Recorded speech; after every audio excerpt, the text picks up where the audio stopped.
keluar dari perbudakan Mesir akan dibawa ke tanah perjanjian. Di situ banyak pelajaran sebetulnya, saudaraku ya. Tapi sebetulnya ya saya batasi juga ya, karena memang fokus saya adalah untuk menjelaskan tentang Allah ya, bagaimana Allah itu nyata gitu ya, menyatakan diri kepada umatnya, bahkan sampai hari ini nanti saya akan melihat. Jadi kalau Anda menganggap Allah itu begitu jauh di sana, Allah itu seperti itu hanya zaman perjanjian para nabi ya, perjanjian lama, para rasul, yang baru. Zaman sekarang sudah sepertinya Allah itu kayaknya tidak sedahsyat itu ya, tidak sedekat itu. Salah, saudaraku. Makanya kenapa saya mulai ajarkan dari sini ya, tentang Allah yang menyatakan diri. Tapi minggu lalu, karena memang ini kejadian yang luar biasa ya, roti turun dari langit ya, dari sorga. Sebut apa? Ingat saudaraku, sebut apa namanya roti yang turun dari langit itu? Mana? Banyak toko roti yang pakai merek ini ya. Tak apa-apa, bagus. Saya beli Xiaomi, mereknya juga Mana. Ini jelas anak Tuhan ini. Kalau orang di luar nggak ngerti itu ya. Roti dari langit yang untuk makan umat Israel, memberi makan 40 tahun di padang gurun itu. Itu namanya Mana. Kalau di kitab tetangga sebelah nggak ada. Saya juga baru ngerti. Kalau lihat YouTube ya, saya lihat beberapa orang ini sering lihat, sering sharing ya, debat-debat lintas agama itu ya. Saya baru ngerti juga, ternyata namanya istrinya Adam itu enggak ada loh, di kitabnya tetangga sebelah enggak ada. Nama istrinya siapa? Nama istrinya Adam itu? Hawa. Enggak ada. Terus mereka bela adanya di tanda kurung. Tanda kurung itu kan tambahan dari kemenak, penterjemah. Ya, untuk menambahkan gitu loh, supaya artinya jelas. Gitu. Tapi enggak ada di situ namanya. Namanya bapaknya Abraham aja enggak ada. Ya. Maaf, katanya menyempurnakan kitab sebelumnya loh. Kita ini sudah sempurna loh kitab kita. Amin, saudaraku. Percaya nggak Alkitab itu sempurna? Sudah sempurna. Masa yang kemudian datang menyempurnakan malah nggak ada nama-nama yang silsilahnya jelas semua itu. Cerita-ceritanya. Roti yang turun dari langit ada namanya. Ini namanya apa? Mana? Seperti apa? Minggu lalu ya. Memang nggak saya jelaskan sih. Nggak terlalu jelas ya karena memang saudaraku fokusnya tidak di situ. Kan orang itu butuh makan dan minum ya untuk kelangsungan hidupnya. Saudaraku ya. Lah umat Israel di padang gurun ini makannya apa? Minumnya apa gitu ya. Minggu lalu udah belajar ya dengan perjamuan kudus ya. Makanya saya kok pas juga tentang roti yang turun dari langit dari surga itu menggambarkan Yesus. Akulah roti yang turun dari surga gitu. Barang siapa makan dagingku, minum darahku lah. Kita sekarang belajar minum. Ada di ceritanya umat Israel, minumnya bagaimana? Bayangkan saudaraku, orang berjalan di padang gurun 40 tahun. Minggu lalu, kapan dia? 2 minggu lalu ya, saya ngajarkan. Kakinya nggak bengkak, bener nggak saudaraku? Sepatunya nggak rusak, loh. Mujizat loh, itu berkat Tuhan menyediakan. Makannya bagaimana? Tuhan turunkan roti dari langit, namanya Mana. Belajar sendiri ya, itu bentuknya putih, ya rasanya manis gitu. Luar biasa, saya juga pengen ngincipi. Nggak hidup zaman itu. Minumnya bagaimana? Wah, itu nggak mungkin bawa air, bawa tandon ya, perjalanan bawa kantong air habis. Cari sumber-sumber air pun sulit. Tapi Tuhan itu menyediakan air, judulnya ya. Allah menyediakan air di padang gurun. Ini agak kecil bawahnya ya, saya lupa ngomong. Yang Kristus. Bacaan itu. Kristus batu karang rohani yang memberikan air kehidupan. Kristus itu adalah batu karang yang rohani, yang memberikan air itu nanti. Nah, ini airnya air hidup karena batu karangnya rohani, pengertian secara rohani, airnya juga air yang rohani, air kehidupan apa? Kita lihat penjelasannya. Bacain, kamu baca ini sudah kayak khotbah kamu. Aku tinggal oke gitu. Ayat nats minggu lalu, Nehemia 9 ayat 20. Dan engkau memberikan kepada mereka pertama, rohmu yang baik untuk mengajar mereka. Tuhan memberikan rohnya, rohmu itu kan Allah, rohnya dia yang baik untuk ngajar. Yang kedua, juga manamu. Mana itu tadi apa? Roti yang turun dari surga, dari langit. Tidak kau tahan dari mulut mereka dan engkau kedua, memberikan ya, dan ketiga, dan engkau memberikan air kepada mereka untuk melepaskan dahaga. Ada 3 yang diberikan Tuhan. Next.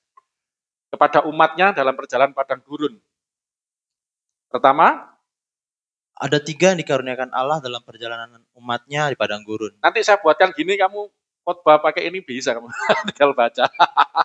Terus 1, Rohnya suara apa untuk ini? mengajar. Akan diajarkan. Akan diajarkan tahun depan. Pelan-pelan dulu Mbak. Jadi yang pertama itu roh. Tadi kan memberikan rohmu gitu ya untuk ngajar. Ini Roh Kudus saya ajarkan tahun depan nanti setelah kita belajar tentang Allah yang menampakkan diri ya, karena itu menampakkan diri melalui Yesus ya. Yesus anaknya itu adalah penampakan Allah dalam wujud yang kelihatan. Oke, itu Roh Kudus itu apa? Ya, dari Tritunggal ini nanti. Rohnya ini kita akan belajar tahun depan aja. Ya tahun depan kan kurang sebentar sampai selesai tentang Bapa dan anaknya ini Yesus. Oke, yang kedua? Yang kedua, mana untuk makanan telah diajarkan minggu Ya, lalu. minggu lalu udah diajarin ya. Tidak. Yang ketiga tadi Air untuk minuman diajarkan saat ini. saat ini belajar tentang apa? Air minum. Air minum aja bisa jadi bahan khotbah ya. Karena air minumnya dari Tuhan gitu loh, saudaraku.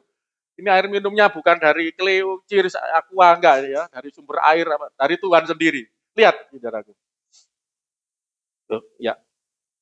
Ada makna rohani tentang air yang keluar dari batu karang sebagai sumber minuman umat Allah di padang gurun. Jadi sumber minumnya itu umat Allah itu dari batu karang ya, batu mengeluarkan air.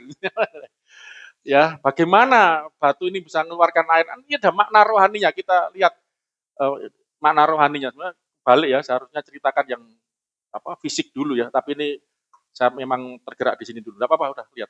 1 Korintus 10 ayat 2. Untuk menjadi pengikut Musa, mereka semua telah dibaptis dalam awan dan dalam laut. Nah, jadi ternyata ini kan kita sudah pernah khotbah ini kan, keluar dari Mesir, mereka berjalan, di depan mereka Tuhan memimpin, di dalam apa saudaraku? Tiang awan dan tiang api. Ya, ini ditafsirkan, dijelaskan oleh Rasul Paulus dalam surat penggembalanya kepada jemaat di Korintus. Ini pengikut Musa, umat Tuhan ini pengikutnya Musa. Disebut pengikut Musa ini dibaptis, telah dibaptis. Ya. Umat Tuhan itu adalah umat yang telah mengalami pembaptisan. Ya.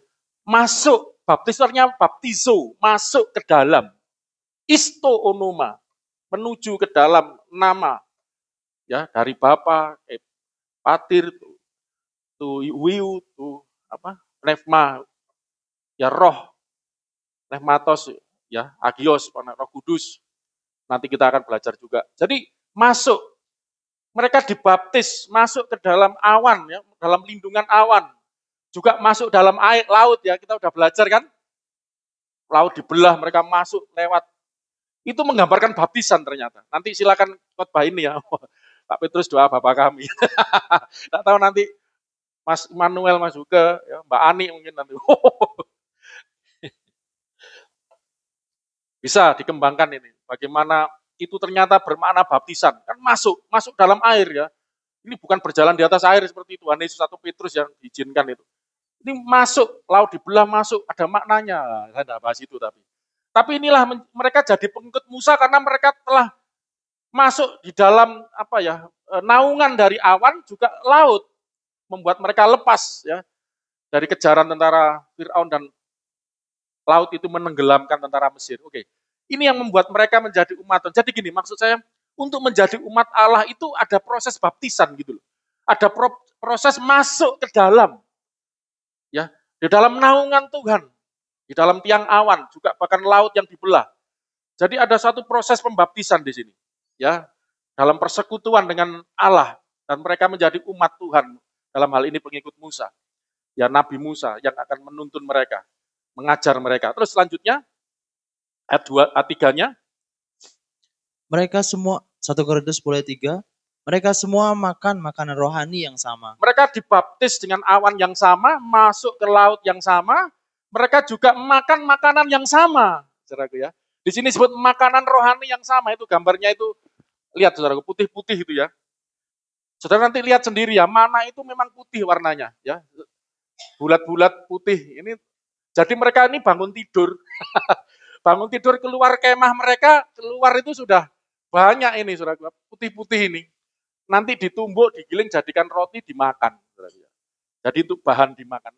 Minggu lalu kita belajar ini juga disebut roti apa, saudaraku? Lupa, ayo. Roti apa? Ya namanya mana? Roti apa? Roti malaikat. Ini yang rotinya malaikat ya. Ini makanannya para malaikat secara rohani ya. Diturunkan karena ini manusia fisik ya, tentu turunkan menjadi fisik, materi, ya nanti ini jadikan bahan makanan. Itu makanan mereka. Ya, roti malaikat, apa yang dinikmati di sorga oleh para malaikat diberikan di bumi.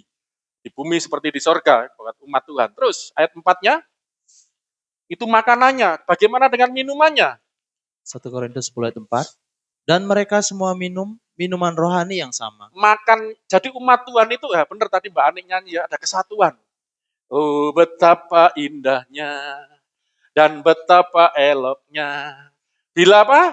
Saudara semua hidup dalam kesatuan. Satu, kata dasarnya satu. Sama, satu. Ya dalam kesatuan. Satu apa? Satu iman. Satu Tuhan. Satu Bapa. Amin, saudaraku. Satu baptisan, ada ayatnya itu. Bahkan satu hati, satu jiwa lah. Kita ini terus terang kayaknya masih jauh ya jemaat zaman sekarang ini dengan apa yang ditulis Alkitab. Makanya kita perlu kembali ya kepada jemaat mula-mula ini yang menjadi prototipe ya, contoh jemaat yang sempurna. Oke. Minum minuman rohani yang sama. Dibaptis sama, terus makannya sama dari langit mana, minumnya juga sama. Minumnya apa? Sebab mereka minum dari batu karang rohani yang mengikuti mereka, dan batu karang itu ialah Kristus. Batu karang. Jadi mereka itu minum dari batu karang. Batu karang rohani, minum dari situ. Dan itu menggambarkan Kristus. Amin, saudaraku? Bukan saya ngomong, ini Alkitab. Makanya kita akan belajar apa maksudnya ayat ini. Kita akan mulai belajar air yang keluar dari batu karang dulu. Kristus batu karang rohani yang memberi... Sabar. Saya ulangi. Kristus batu karang rohani yang memberi minum umatnya. Nah, kita akan melihat ini, belajar Kristus Yesus Tuhan kita ini yang dijelaskan tadi ini adalah batu karang. Tentu batu karang rohani ya. Kalau batu karang jasmani kan ya itu istilahnya bukan cuma batu karang, bukit batu, gunung batu, sama ya pengertiannya. Dari situlah makanya di Mazmur kan banyak engkaulah gunung batuku. Kadang Anda kan baca Mazmur, pernah enggak baca itu? Apa ya gunung batu? Lah ini penjelasannya, saudaraku. Engkaulah gunung batu keselamatanku. Orang di padang gurun kalau enggak ada minuman mati enggak, saudaraku? Amblas, saudaraku. Makanya gunung batu juga bicara perlindungan, penyediaan, saudara ya. Kristus itu batu karang rohani yang memberi minum kepada umatnya. Apa kita akan belajar? Minumnya tentu air kehidupan, air rohani. Coba lihat. Ini kita lihat dulu kejadian bagaimana air itu keluar dari bukit batu. Allah mengeluarkan air dari batu. Ulangan 8 ayat 15. Dan yang memimpin engkau melalui padang gurun yang besar dan dahsyat itu. Padang gurun yang besar, luas, dahsyat, menggentarkan padang gurun ini, saudara ya. Dengan ular-ular yang ganas. Ular-ular yang ganas. Serta kalajengkingnya. Saudara, waktu perjalanan umat Tuhan ada anak-anak kecil enggak? Kayak Mbak Sri ini gendong anaknya ini. Mbak Asih, ada anak-anak kecil enggak? Saya juga ada yang lahir di padang gurun kan? Ada loh yang lahir di padang gurun juga. Loh itu kan bahayanya, saya enggak bisa bayangin. Mbak Sri, Mbak Asih, ngerawat anak repot enggak? Repot juga kan? Bayangkan ini di rumah aja repot. Apalagi di padang gurun, saya enggak bisa bayangin ngerawat anak itu bagaimana, saudara. Tetapi Tuhan itu, makanya ini kau melalui padang gurun besar dahsyat dengan ular-ular yang ganas serta kalajengkingnya dan tanahnya yang gersang. Tanahnya gersang. Ini berat untuk hidup, sulit. Ini menggambarkan hidupan di dunia yang padang gurun ini menggambarkan hidup di dunia, saudara. Padang gurun itu tempat di dunia yang paling tidak enak, paling gersang, paling sulit untuk hidup. Kalau tidak percaya coba pindah ke padang gurun sana ya. Hidup di sana lah, coba nanti. Enggak tahu ada sinyal enggak di sana. Kasih laporan tiap hari. Hari ini makan apa kamu?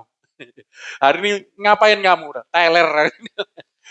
Enggak gampang. Sulit hidup di padang gurun yang besar.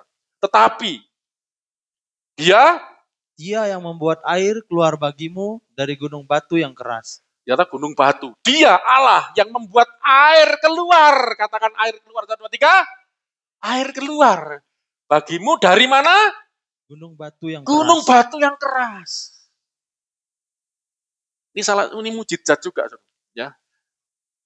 Nah, tapi saya tidak hanya berhenti bicara, oh roti turun dari langit, bukit batu ini keluar air, mujizat, oh enggak seperti itu, berhenti di situ. Ini ada makna rohaninya. Apa nanti makna rohani? Kita lihat ayat berikutnya, banyak ayatnya, cuman saya ambil 2 ini, dan saya juga ada ambil itu nanti enggak Thomas juga masih menel khotbah. Ada salah satu kejadian, ini enggak sekali tok loh saudaraku, cuman sekali, ini 40 tahun. Berarti mukul bukit batu ini berapa kali saudaraku? Berkali-kali. Apa enggak minum tiap hari? Ini bukan kejadian cuma sekali, berkali-kali. Dan ada 1 kali kejadian gara-gara ini Musa dihukum Tuhan. Ya, karena waktu itu nggak ada sulitan air juga. Wah, minum bingung kemana itu. Marah-marah bersungut-sungut. Musa keliru juga tindakannya, dihukum Tuhan, tidak masuk Kanaan. Gara-gara itu nanti biar yang di Masa dan Meriba gimana itu. Akhirnya dihukum ya, karena itu kalau singkat cerita harusnya Musa berkata supaya bukit batu itu keluar air, tapi Musa pukul. Singkat cerita itu bisa ditafsir sendiri nanti. Ya gara-gara itu, kayaknya sepele ya. Salahnya cuman umat Israel, nggak usah saya bahas deh, nanti panjang karena saya nggak fokus di situ ya. Tapi intinya maaf kadang-kadang maaf ya kalau cara dunia pikiran saya, maaf kalau salah kata, kayak konyol gitu loh ya. Musa ini sudah berkali-kali melakukan ini gitu loh. Tapi waktu itu karena saking paniknya lah ini loh manusia itu saudara, udah panik saudara, sudah lupa Matius, Markus, Lukas, Yohanes lupa semua karena udah kepepet, udah bingung saudara ya. Musa akhirnya karena terprovokasi umat Israel berseru-seru pada Tuhan, sempat mengeluh, akhirnya Tuhan buktikan kuasanya, suruh air keluar, katakan kepada bukit batu supaya mengeluarkan air gitu ya. Tapi Musa saking gemesnya justru pukul, disuruh ngomong malah mukul. Cuman salah gitu aja loh saudara. Ya tetap keluar airnya gitu saudara. Ya kadang-kadang ini banyak pendeta khotbah ini juga menafsirkan ini saudara. Gara-gara itu Musa dihukum Tuhan, ya kan? Kamu tidak akan masuk Kanaan, kamu cuma bisa melihat dari jauh loh. Cuman orang Israel tetap bisa minum. Yang nabi yang dipakai untuk membuat mujizat malah kena hukum. Ya, masyarakat. Itu biar nanti khotbah nafsirkan itu, saudara. Ini satu hal yang terjadi yang menyedihkan sebenarnya. Ya Musa ini sampai sempat nanti di Ulangan dia sempat menyesalkan itu ya karena umat Tuhan ini. Oke, lanjutnya. Air keluar melalui tongkat yang dipukulkan Musa ke bukit batu. Tongkat yang dipukulkan Musa ke bukit batu. Keluaran 17 ayat 6. Maka aku akan berdiri di sana di depanmu di atas gunung batu di Horeb. Maka aku ini siapa saudaraku? Tuhan. Akan apa? Berdiri di sana di depanmu di atas gunung batu. Di atas gunung batu di Horeb. Coba. Allah berdiri. Allah berdiri di depan umatnya di atas gunung batu yang mau dipukul Musa. Untuk mengeluarkan air. Loh, Allah itu di sorga atau di bumi, saudara? Jadi gitu. Saya kok gara-gara ini ya kok enggak tak masukkan karena saya fokus ke pengertian rohani. Jadi bedakan ya. Allah yang menampakkan, menyatakan wujud nyatanya dengan pengertian rohaninya. Kalau ini pengertian rohaninya, batu karang itu gambaran dari Kristus. Saya kok tadi waktu, ya harusnya saya masukkan. Jadi memang saya kepengen bisa gambar. Ini bayangin ada bukit batu, Allah berdiri di atas bukit batu, di depan umat Tuhan. Musa pukul bukit batu ini. Coba bayangin. Allah itu di sorga atau di bumi? Kok ada di situ dia? Kan udah belajar. Siapa Allah yang berdiri di atas bukit batu ini, saudara? Allah dalam wujud apa, saudaraku? Kita sudah belajar. Allah dalam wujud siapa? Malaikat Yahweh kan? Kalau bisa gambar ini bagus. Ini ada ayatnya. Coba. Saya nggak bisa gambar. Mas, suaminya Mbak Reni yang pinter gambar ya. Coba suruh minta tolong. Ayat ini suruh gambarin. Gabriel yang bisa. Oh ya tolong buatin gambar ini. Bukit batu, Musa ini tinggal ditambahin gambarnya. Di atasnya ada Allah sebagai malaikat Yahweh, menampakkan diri sebagai malaikat Yahweh, malak Yahweh, berdiri di situ. Tadi kita nyanyi ya. Mengalir kuasa dari tempat maha tinggi. Kau Bapa yang Bapa kekal mulia. Terus apa? Kau hadir di sini. Tuh, lagu ini ini luar biasa loh. Lagu ini saya tadi merasakan dalam roh ini karunia Tuhan dari sorga pujian ini. Enggak cuma sekedar nyanyian yang enak, tapi kata-katanya Bapa hadir di sini, Allah hadir di tengah-tengah kita, seperti umat Israel hadir di atas, berdiri di atas bukit batu, pukul bukit batu ini akan keluar air. Saya tidak bisa bayangin, Allah berdiri di tengah-tengah kita. Dan dari Allah berdiri tadi keluar jawaban bagi umat Tuhan waktu itu kan butuhkan air. Wah ini kalau dikembangkan luar biasa ya. Cuman saya arahnya tidak ke situ. Ya, berdiri atas bukit batu haruslah kau pukul gunung batu itu dan dari dalamnya akan keluar air. Sehingga bangsa itu dapat minum. Demikianlah diperbuat Musa di depan mata tua-tua Israel. Karena mereka tidak percaya. Memang cara pikiran bagaimana bukit batu bisa mengeluarkan air. Tapi kalau saudaraku, kalau Tuhan tidak hadir di bukit batu itu, tidak berdiri di sana, dipukul keluar air tidak, saudaraku? Tidak ada, mau dipukul berapa kali pun nggak metu-metu. Keluar. Karena nggak ada Allah di situ. Tetapi karena Allah berdiri di bukit batu itu, pukul bukit batu ini. Akan keluar air untuk minum seluruh bangsa itu. Amin, saudaraku. Karena ada kehadiran Allah. Katakan kehadiran Allah. 1, 2, 3. Itu kuncinya. Makanya saya sering bercanda, saudara. KTP kita kan tulisannya kan Kristen. Pengikut Kristus. Kalau cuma KTP-nya saja tulisannya Kristen, tapi hidupnya tidak mengikut Kristus. Apa artinya? Itu tulisan saja. Namanya saja rumah Tuhan. Tapi Tuhan tidak hadir. Loh, itu kan tempat ibadah, itu kan rumah Tuhan. Ada Tuhan tidak di situ? Cuma namanya doang. Ini rumah Allah, rumah Allah, rumah Tuhan. Loh, ada enggak Tuhan di situ? Kalau Tuhan hadir di situ, menjejakkan kakinya di situ, akan keluar air kehidupan. Amin, saudaraku. Kau hadir di sini, memulihkan hati, menyembuhkan yang ada pemulihan. Saya tuh rindu, ini terjadi loh, saudaraku. Sebenarnya di dalam umat Tuhan, harusnya tuh seperti ini. Orang yang datang ke gereja yang sakit sembuh. Kalau karena Allah hadir berjejak di sini. Yang kekurangan pulang diberkati, amin. Itu loh, saudaraku. Harusnya seperti itu. Ya, ini makna rohaninya. Anak saya kemarin video call, Papa khotbahnya sekarang berbeda itu yang ngikuti. Dulu banyak pengajaran, iya tak selang-selingnya. Kalau pengajaran terus muntah-muntah, Mbak Nilam. Terus ini apa? Kejadian bagaimana air keluar. Kita bisa baca sendiri. Tapi saya mau mengajarkan menggaris bawahi di sini. Sesungguhnya baik roti mana maupun air minum dari batu karang, semuanya adalah gambaran tentang Kristus. Itu semuanya bicara tentang Yesus. Yang menjadi makanan. Dagingku benar-benar makanan. Darahku benar-benar minuman. Itu khotbah minggu lalu. Buka lagi kalau lupa. Coba lihat ini lanjutnya. Kristus roti kehidupan. Yang memakannya akan hidup selamanya. Ya, roti kehidupan. Memang ini karena ini di Timur Tengah kan, saudaraku, roti itu makanan pokok. Bayangan saya kalau Yesus datang di Jawa, dia akan bilang, Kristus adalah nasi kehidupan. Kan makanan kita nasi, saudaraku. Apa nih wong Jawa? Kristus adalah sego panguripan. Bahasa Jawa, sego panguripan, segomu itu nasi kita, makanan kita. Roti yang membuat hidup. Kalau roti nasi itu atau makanan kita membuat hidup sementara di dunia, tapi ini hidup sampai kekal, ya. Hidup selamanya yang makan. Terus Kristus air kehidupan. Yesus juga air kehidupan. Yang meminumnya akan hidup selamanya. Yang minum akan hidup selamanya. Kalau kita minum di sini hanya menghilangkan haus sebentar.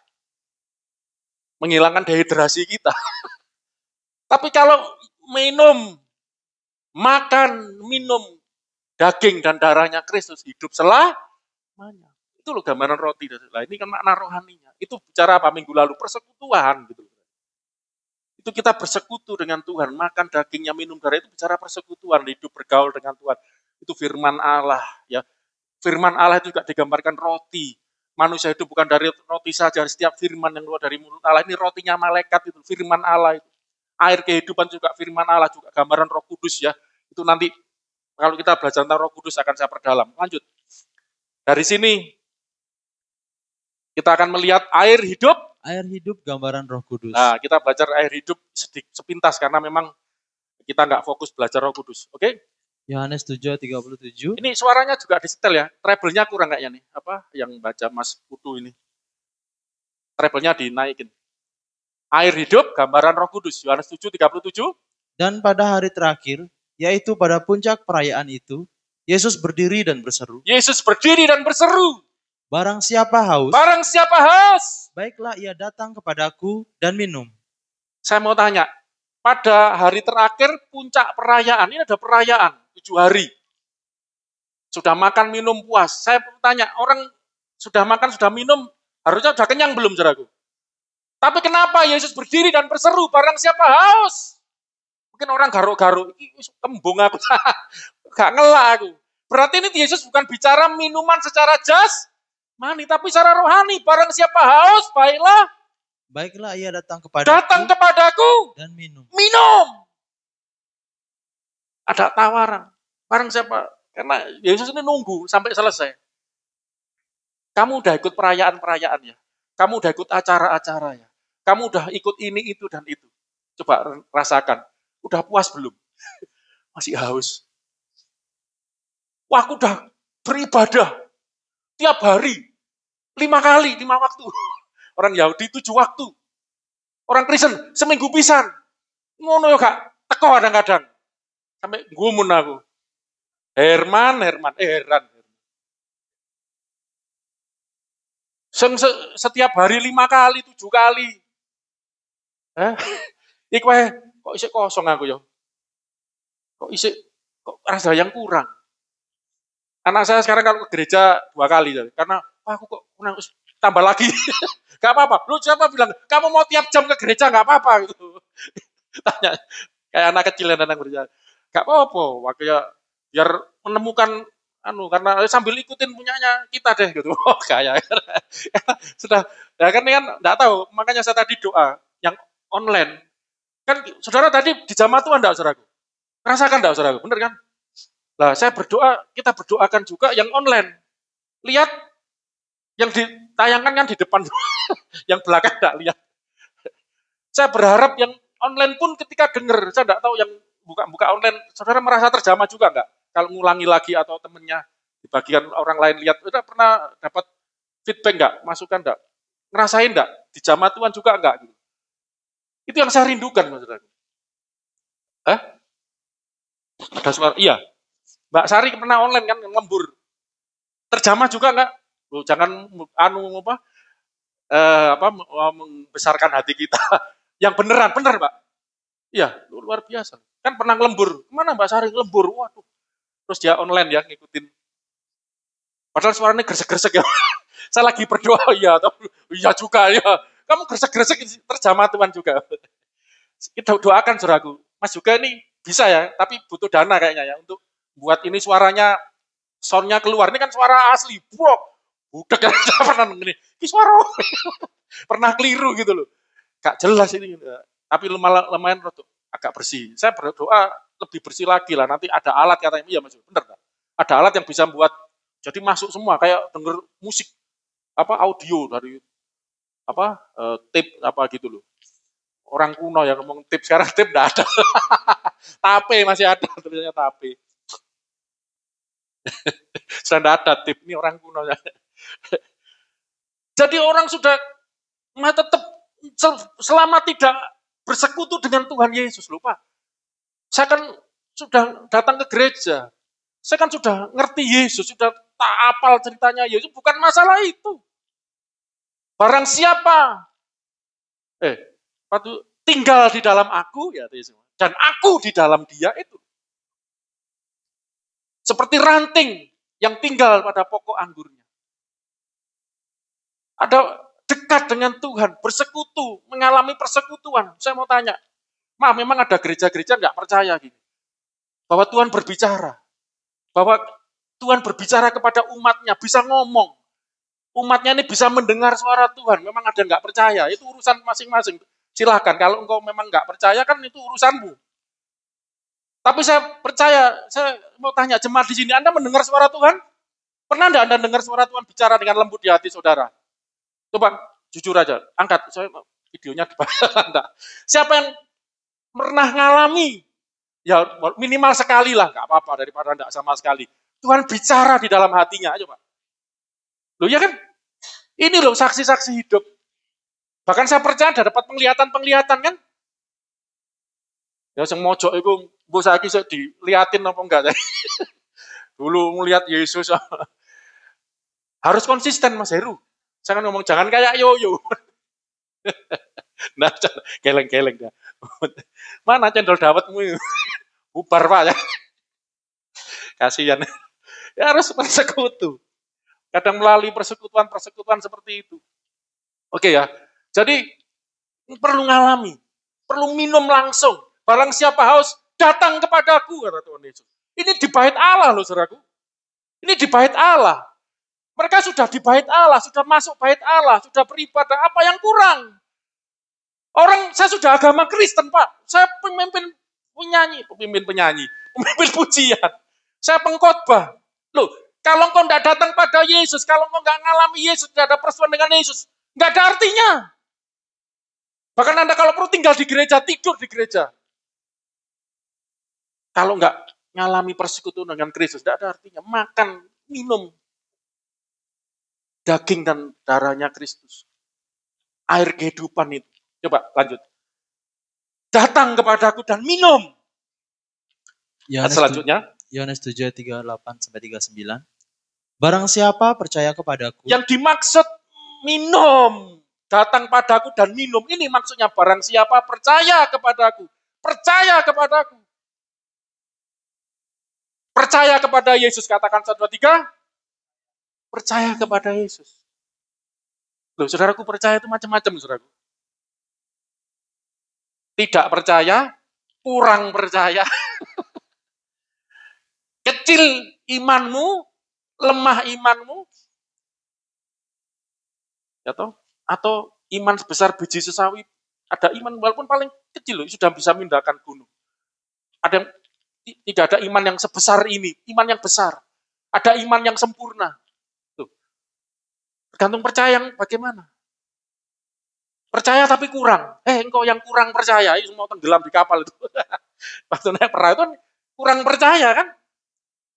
Makanya ini barang siapa percaya kepadaku. Seperti yang dikatakan oleh kitab suci.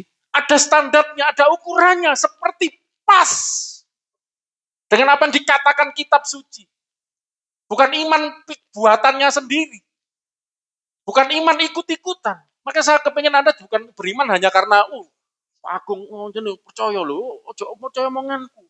Makanya ayatnya dibuka, baca sendiri, renungkan sendiri, ngalami sendiri. Anda ngalami sendiri Tuhan, ngalami sendiri Yesus, makanya dengar suara Tuhan. Orang yang nggak percaya suara Tuhan, coba baca ayat Yohanes 10. Domba-dombaku mendengar suaraku. Domba yang baik mendengarkan suara gembalanya. Gimana? Loh kalau Anda dombanya Allah, dombanya Yesus, ya harus dengar suara gembalanya, amin. Kalau nggak didengar suaranya siapa? Suaranya Gondoruo. Kak.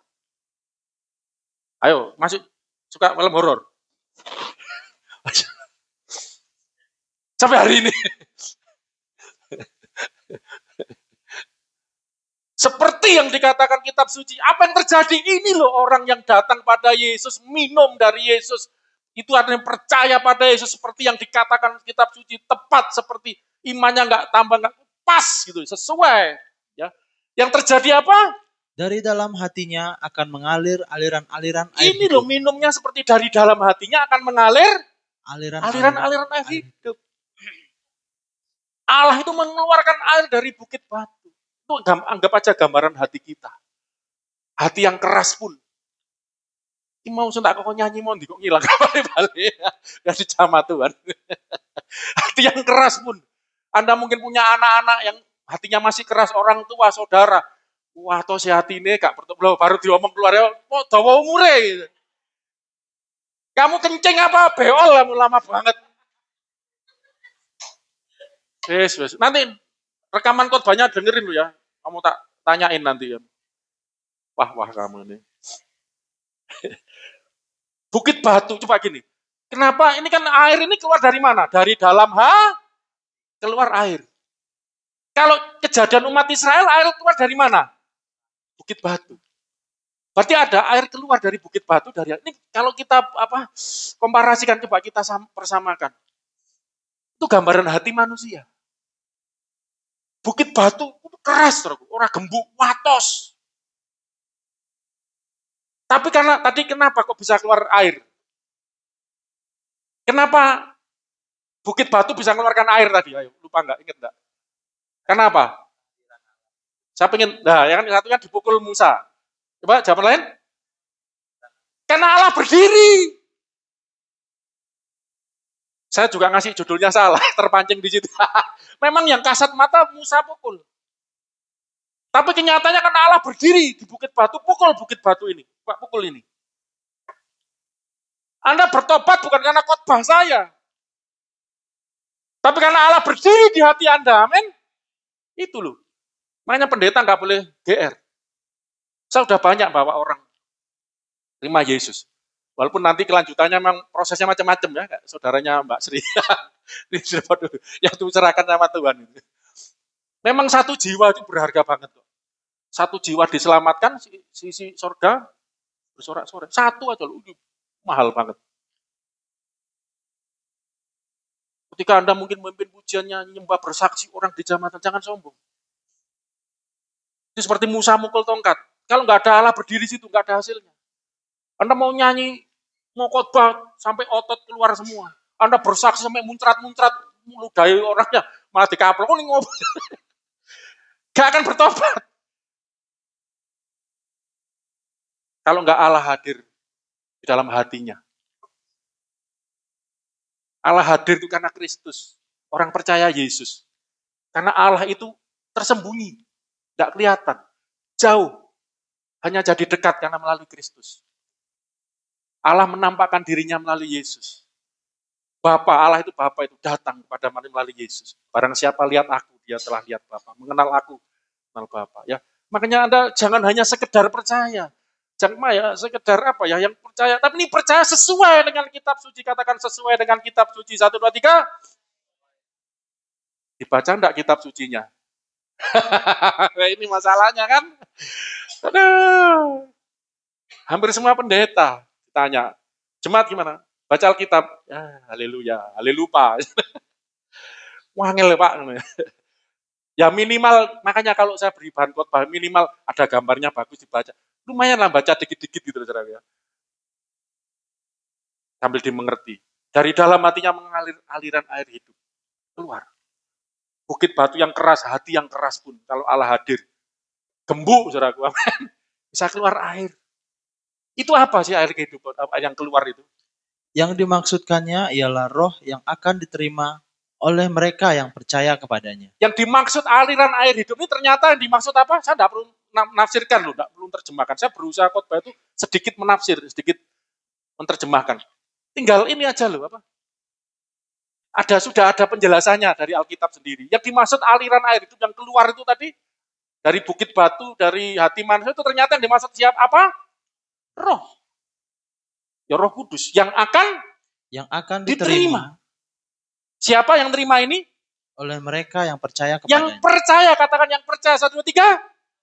Yang percaya. Diterima orang Kristen? No. Diterima anggota gereja? No. Diterima anggota paduan suara? Nanti Mas Menel jadi anggota paduan suara. Buat paduan suara enggak? Karena yang ngajar nanti ini pemimpin paduan suara. Asik loh. Enggak tahu mungkin perlu Mbak Ane ya. Seneng enggak paduan suara Mbak Ane? Seneng. Nanti buat berapa orang lah. Minimal 4. Kan kuat suara 1, 2, 3, 4. Misalnya gitu. Minimal. Suara 4 wangel. Suara 4 sama 2 itu saya, kalau 3 gampang. Kalau bagi saya enggak tahu yang biasa 2 dan 4. Wow, bareng anggota paduan suara. Jemaat gereja tertentu. Orang yang pendeta. Udah. Bagi yang percaya kepadanya. Ini siapa? Tuhan Yesus. Sesuai kitab suci tadi. Menerima roh. Ini area hidup. Nah ini nanti saya di akhirnya apa? Kenapa seperti itu? Lanjut. Allah mengaruniakan air hidup Atau Roh Kudus melalui Kristus, yaitu bagi yang percaya kepadanya. Nah ini kan kesimpulannya. Ya, saya tunjukkan kesimpulannya. Ya toh, lihat dulu gambarnya. Sayang sudah cari sulit-sulit, pecah ya gambarnya ya. Di situ kok enggak pecah ya? Ini oke. Ya, ini air hidup. Wah, Kristus. Lalu Yesus orang menerima Roh Kudus, yaitu air hidup. Lanjut, nanti saudara akan melihat kesimpulannya nanti. Yohanes 6 ayat 50. Ini ayat minggu lalu. Sampai 54. Maka kata Yesus kepada mereka, Aku berkata kepadamu, sesungguhnya jikalau kamu tidak makan daging anak manusia Ya. dan minum darahnya, Ya. kamu tidak mempunyai hidup di dalam dirimu. Ya. Barang siapa makan dagingku dan minum darahku, ia mempunyai hidup yang kekal, dan aku akan membangkitkan dia pada akhir zaman. Dagingnya, darahnya Yesus. Inilah yang diberikan. Makan dan minum akan hidup selama-lamanya, dibangkitkan di akhir zaman. Terus. Yohanes 6 ayat 55 Ayat selanjutnya ini. Sampai 56. Sebab dagingku adalah benar-benar makanan, dan darahku adalah benar-benar minuman. Dengarkan khotbah minggu lalu, jadi makanan yang sejati, yang sesungguhnya. Nasi pecel, rawon, soto, sebetulnya itu hanya makanan, itu bukan makanan yang sejati. Bukan makanan yang hakiki. Nah, doa Bapa kami, berikanlah kami pada hari ini makanan yang hakiki. Ya, saudara, saya mau tanya, orang enggak makan 1 hari mati enggak, saudara? Saya pernah enggak makan 1 hari.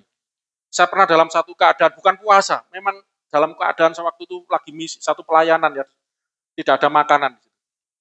Ya, saya baru datang di tempat itu, enggak kenal siapa-siapa, enggak punya uang, ya, dalam keadaan seperti itu, saya enggak ada makanan, dan saya hanya berdoa pada Tuhan.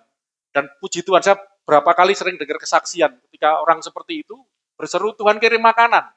Banyak cerita Alkitab juga, seperti Elia, ya, dikirim burung gagak. Ya. Saya berdoanya ingat Elia. Tuhan, kalau Elia bisa, bagi saya Alkitab ini bukan cuma dongeng, bukan cuma cerita, kisah, tapi ini kenyataan. Amin, saudaraku. Histori ini bukan suatu kenyataan, cerita yang terjadi sesungguhnya. Saya imani kalau Elia bisa kok kirim burung gagak, bisa makan di tepi sungai Kerit, waktu sungainya sampai kering itu nanti dia akhirnya pergi ya ke janda Sarfat itu. Tapi ini waktu itu masih ada airnya. Tuhan kirim burung gagak bawa makanan. Itu luar biasa loh. Dan saya berdoa, Tuhan kirim burung gagak. Kirim makanan pada hambamu itu. Saya berdoa, seharian berdoa, enggak keluar kamar. Ya. Enggak ada makanan yang datang. Sampai 1 hari. Dan saya untuk ngisi, saya minum air. Terus sampai seharian. Akhirnya saya menyerah, wis gak doa lagi deh. Bukan karena enggak percaya. Saya justru menerima keadaan saya. Tuhan terima kasih. Kalau hari ini enggak ada makanan. Saya bersyukur, saya boleh belajar untuk merasakan penderitaan. Karena itu melayani Kristus, saya melayani Tuhan di tempat itu. Dan ada satu kesulitan sehingga enggak bisa makan. Saya bersyukur Tuhan. Saya doanya saya ganti.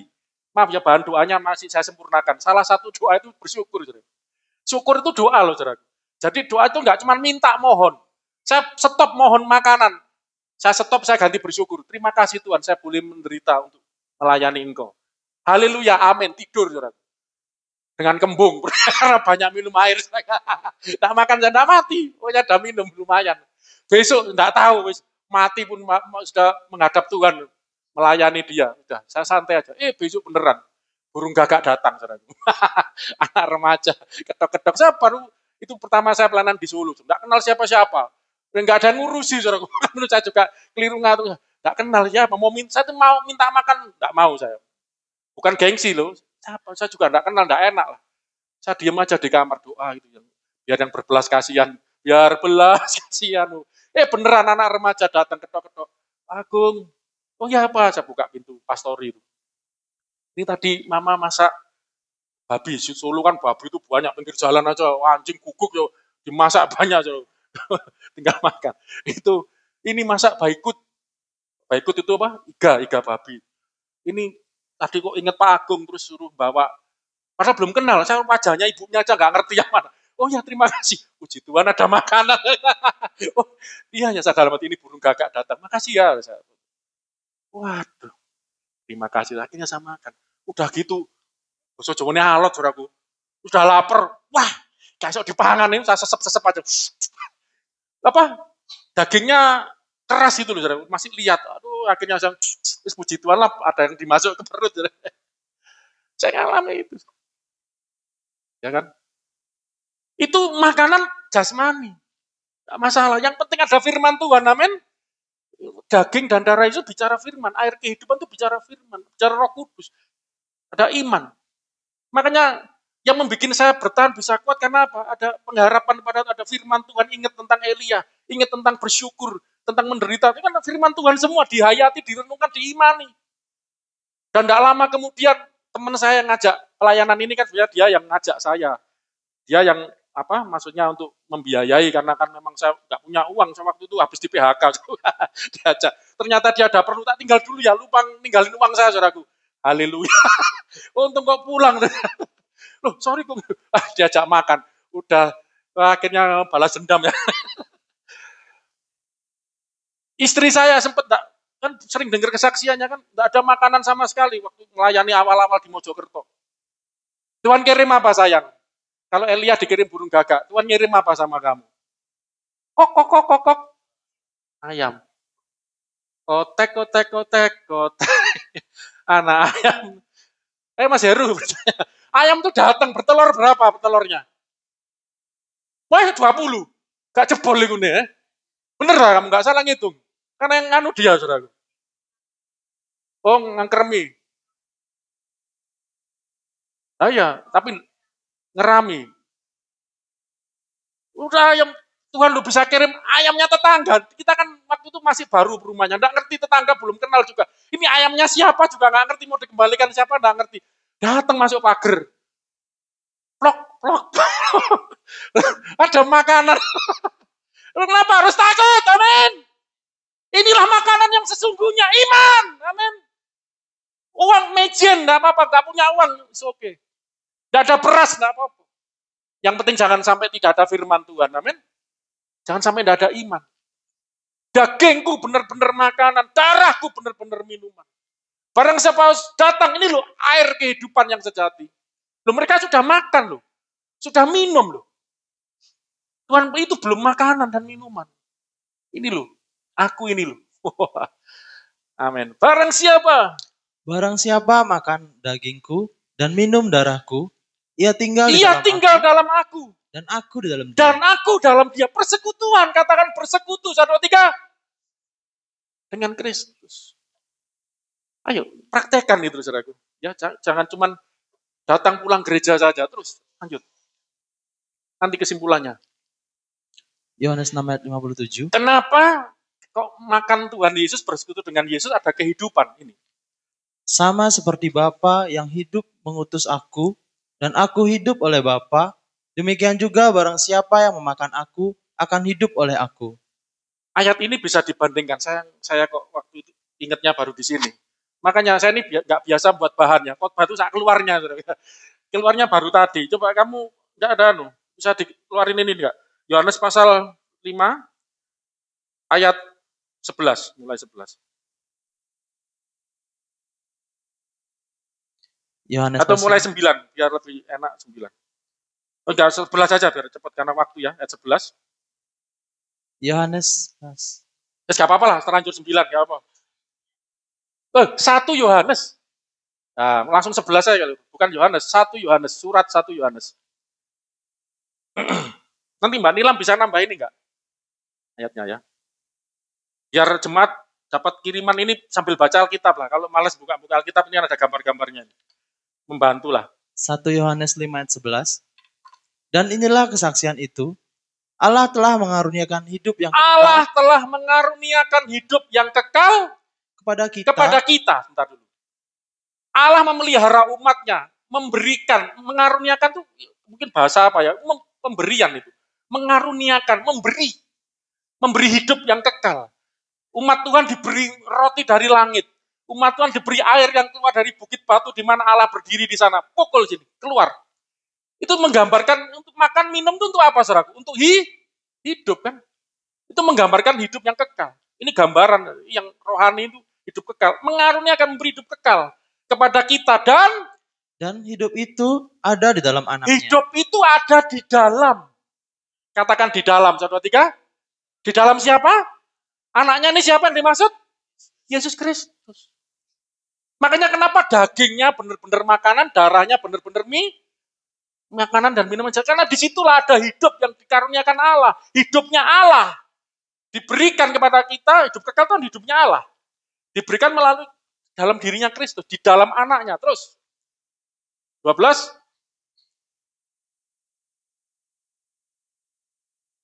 Barang siapa memiliki anak, ia memiliki hidup. Barang siapa tidak memiliki anak, ia tidak memiliki hidup. Ini bukan bicara agama Kristen. Kristen nggak menyelamatkan. Anak itu yang menyelamatkan. Makanya nggak cukup KTP tulisannya Kristen. KTP-nya saja, nggak bisa. Harus memiliki. Tinggal di dalam aku di dalam dia. Memiliki, punya. Memiliki itu punya. Memiliki Yesus, punya Yesus di dalam dirinya. Barang siapa memiliki anak, memiliki Yesus, ia memiliki hidup. Barang siapa tidak memiliki anak, ia tidak memiliki hidup. Punya Yesus, punya hidup. Tidak punya Yesus, tidak punya kehidupan. Jangan kita bangga karena kita Kristen, belum tentu. Ada enggak Yesus? Bersekutu enggak dengan Tuhan Yesus? Makan enggak daging dan darahnya Yesus? Renungkan itu, 13.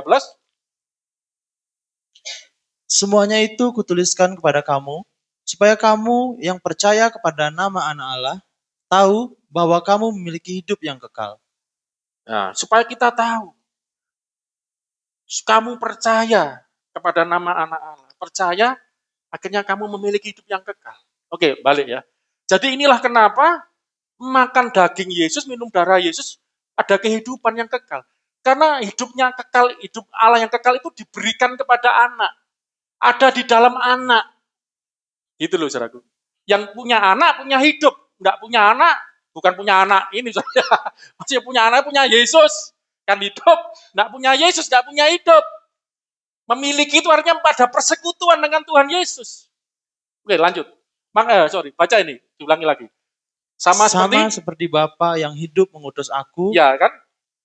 Dan aku hidup oleh Bapa.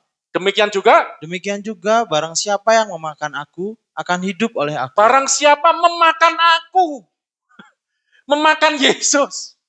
Ini tentu pengertian rohani ya, kita ngerikiti gitu kan. Makan aku, kata Tuhan Yesus, akan hidup oleh aku. Jadi kita bisa hidup oleh aku ini siapa? Yesus. Sekarang gini, sudah sarapan belum tadi? Saudara, Mbak Ani menpujanya, memang jiwanya dangdut Mbak Ani. Kalau dangdut tak lihat beberapa jemaat, kalau saya ini jiwanya rock mesti wah gini, memang dari remaja muda. Tak lihat kok ngaku dewe sing ngerok. Kalau dangdut, wah goyang istri saya kena dangdut langsung wis. Bola go apa wis goyang, nggak sadar karena jiwanya jiwa dangdut. Kenapa Anda bisa energi semangat? Karena tadi sudah sarapan. Goyangan Anda ini akibat sarapan. Yang lemes-lemes tadi belum sarapan kayaknya itu tadi. Cuman minum air, Pak. Ya, Anda goyangnya semangat itu karena oleh sarapanmu tadi loh. Wah, kalau Bu Sri kopi benar. Saya kalau enggak minum kopi satu hari enggak aduh aja. Kebiasaan. Bayangkan Anda bisa energik, bisa seperti itu karena dari energi dari makanan yang Anda konsumsi. Kalau Anda mengkonsumsi tanda petik Tuhan Yesus, hidup Anda hidup oleh aku. Lebih hebat dari nasi. Sarapannya apa tadi, Mbak? Waduh, telur sama tempe orek. Kok enak? Pak Petrus sarapan apa? Ini sate Nggak sarapan. Makannya kok lemes gimana? Bawa roti. Esther hamil, sarapan apa? Kak Tuhan mangan nih berapa kali. Oh, sudah sarapan. Perkedel telur itu lengkap banget ya.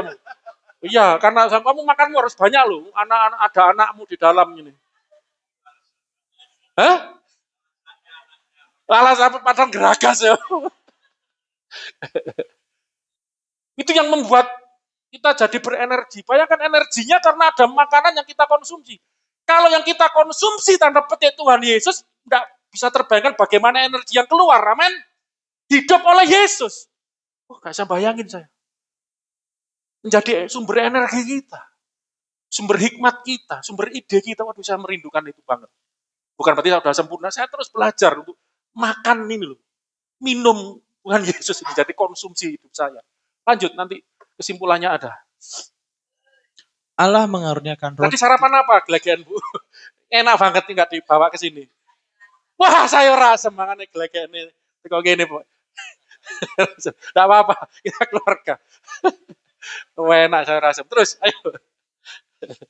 Allah mengaruniakan roti dan air kehidupan melalui Kristus. Ya, terus kamu baca aja sudah kayak khotbah ini. Roti dan air kehidupan adalah berkat Allah bagi kehidupan kekal terwujud dalam karunia Roh Kudus. Nah, ini agak dalam ini. Jadi, roti dan air kehidupan itu sebenarnya berkat Allah. Katakan berkat Allah. Saudara tiga, berkat Allah bagi hidup kekal. Bukan cuma berkat Allah yang hanya untuk apa? Hal-hal yang di dunia ini. Ini berkat Allah bagi hidup kekal. Ini wujudnya ada dalam karunia Roh Kudus. Karena aliran-aliran hidup itu adalah roh yang akan diterima, gitu kan? Bagi yang percaya. Kata akan itu penting loh. Berarti nggak semua akan diterima bagi yang percaya. Ada spesifikasinya. Yang percaya. Terus, makanya orang boleh datang ke gereja. Kalau nggak percaya, datang pulang ya sama saja. Gitu. Aku udah datang ke gereja, udah berdoa, kok nggak ada apa-apa. Ada iman ya. Nanti dalam materi doa saya, salah satunya ada apa?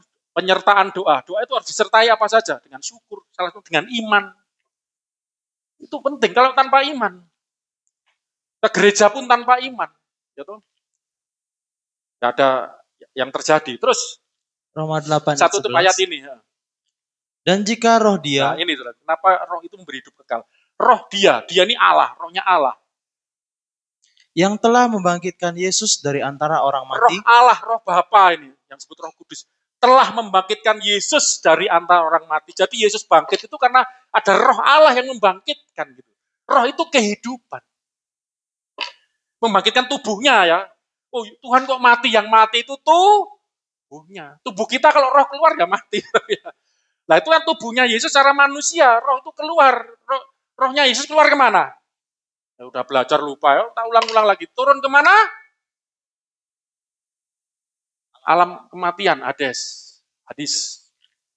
Untuk ya buka nanti Paskah kan. Ibu-ibu katanya nggak sempat mempersembahkan, mau drama. Kemepet, Paskah aja, tak tunggu lo ya, Paskah lo ya. Biar ada dramanya kalau nggak sempat. Ayo, sudah saya tahu loh laporannya ini mau drama, asik. Ibu-ibu drama, wah asik ini. Nanti kalau yang jadi laki-laki dikasih komis gini nggak apa-apa. Jangan panggil peran ibu-ibu kok ada lakinya, jangan. Siap ya, nanti Mbak Ani ini cocok jadi peran bapak. Seneng saya. Ada hiburannya, wah, Tuhan juga kan, kemuliaan Tuhan. Mbak Meme ini ya ibu-ibu, ikut drama. Mbak Reni, ibu-ibu. Mbak Nilam ya ibu-ibu. Mbak Sari belum. Istrinya Yakub ini lagi Regita nih ya ibu-ibu. Mbak Mul ya ibu-ibu. Itu jadikan, ibu-ibunya banyak loh jadi. Jadikan peran menderita aja dia. Bukan peran pengganti. Oh ya bagian menderita. Tidak ngantuk abad guyon. Oke ya. Roh dia, roh Bapa, rohnya Allah. Yang telah membangkitkan Kristus dari antara orang mati. Roh kehidupan itu. Diam di dalam kamu. Diam di dalam kamu, di dalam saudara dan saya. Maka ia Allah atau Sang Bapa itu. Yang telah membangkitkan Kristus Yesus. Yang telah membangkitkan Kristus Yesus. Tubuhnya kemanusiaan, tubuh manusianya Yesus Kristus dari antara orang mati akan akan menghidupkan juga tubuhmu yang fana Tubuhmu yang fana ini juga, oleh rohnya yang diam di dalam kamu. ngerti enggak ayat ini? Mang Alkitab itu nggak ada malas baca yang ini. Wah, foto apa? Baca ini terus nggarai. Ayat ini kan menjelaskan. Ada dua bagian aja, nggak usah. Yesus itu bangkit dari antara, Yesus tubuh manusianya itu bangkit dari orang mati karena ada apa? Rohnya Allah yang membangkitkan.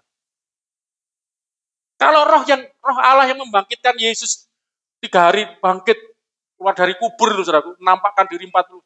Itu karena ada roh Allah yang membangkitkan. Kalau roh yang sama ini diam di dalam kamu, maka ketika tubuhmu yang fana ini mati juga akan dibangkitkan. Ini loh, saudaraku. Makanya akan kubangkitkan pada akhir zaman, kata Yesus. Karena roh yang membangkitkan Yesus ini rohnya Yesus juga. Nanti ada penjelasan. Itu juga akan membangkitkan tubuh kita yang fana ini. Nanti di akhir zaman. Amin, saudaraku? Oke, lanjut. Ini makanya Roh Kudus ini roh kehidupan. Ini kesimpulan. Kesimpulan, untuk kelangsungan hidupnya, manusia memerlukan makanan dan minuman. Baca terus saja.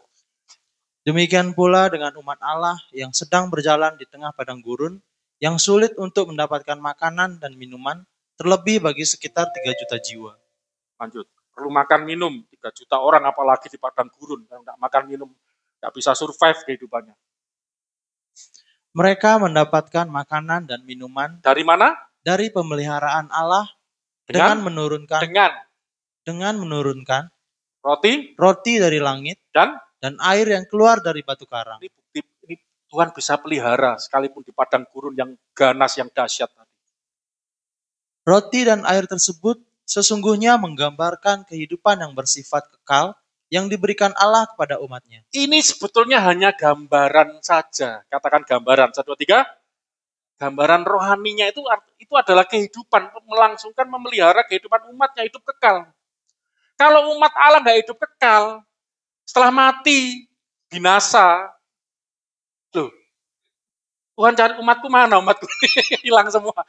Makanya Tuhan itu memberikan hidup kekal supaya umatnya ini bisa berkumpul dengan dia selama-lamanya nanti di sorga. Amin, saudaraku?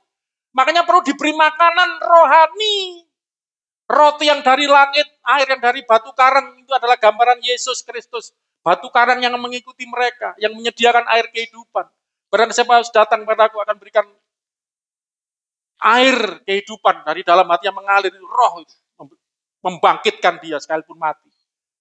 Tuhan mau umatnya menerima ini, saudaraku. Amin. Tuhan itu enggak mau kita binasa.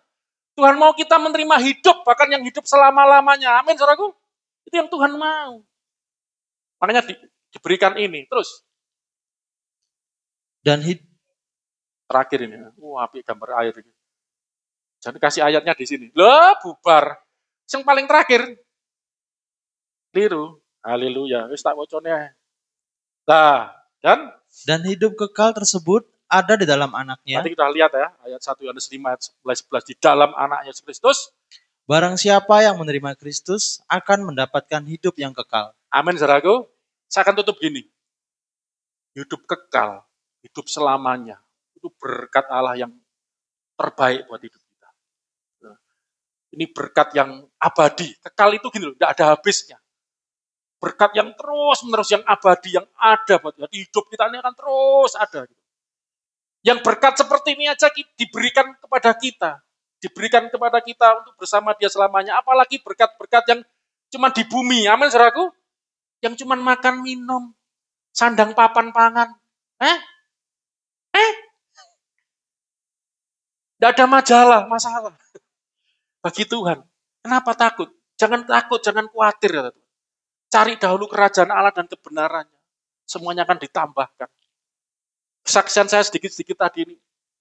Kalau sekarang ya terus terang hampir enggak mungkin lah enggak bisa makan. Saudara. Nyaris tuh. Sampai melenger makan. Dari dulu enggak bisa makan, sekarang sampai makan sampai muntah-muntah. Bahkan bisa ngasih makan ya yang pegawai yang kerja di tempat kita makannya itu Fandi itu apalagi. Saudara. Memindahkan gunung. Kita berasnya beras yang bagus, kalau kita jual tidak bisa beras yang nanti menurunkan kualitas. Bisa ngasih makan. Mas Heru juga main ke sana, Mas pulang bawa, enggak Pak. Tapi saya pulang, Mas Pri, nasi goreng 10. Oh ya, enggak apa-apa. Jemaat silakan datang ke sana. Haleluya, enggak apa-apa. Itu berkat Tuhan ya yang Tuhan berikan. Mbak Dina tiap saya lihat, apa Dina? Tiap ketemu kadang Esther kangen masakan kemarin ke sana ya saya tidur main. Ternyata enggak makan. Ngobrol-ngobrol sharing, oh butuh firman Tuhan. Terus istri saya khotbah. Tidak apa-apa, silakan main, Mas Manuel sering. Mas juga kalau nggak diajak Esther nggak ke sana. Udah habis manis sempat dibuang dulu. Belum jadi sama Esther main. Aku Mas GR tak ceritain Roh Kudus, Tritunggal. Dia dengerin. Ternyata mau ngapel Esther. Setelah dapat lu nggak pernah datang lagi ya. Cuman Esther yang kadang kangen sama kita, setelah main. Ayo silakan. Mbak Regita seneng PTO-nya kan? PTO yang pedes, main sambil ngobrol, sharing-sharing. Gak apa-apa, makan jasmani, makan rohani firman Tuhan. Kalau perlu saya khotbahin Tritunggal lagi nanti ya. Wis Pak Agung sudah gitu, mundur kabeh. Nah, bercanda.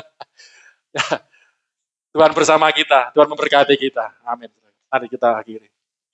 Kita akan berdoa bersama-sama. Haleluya. Saya mau nyanyi lagu Air Kehidupan tadi ya. Karena khotbahnya tentang air kehidupan. Kunci F ya.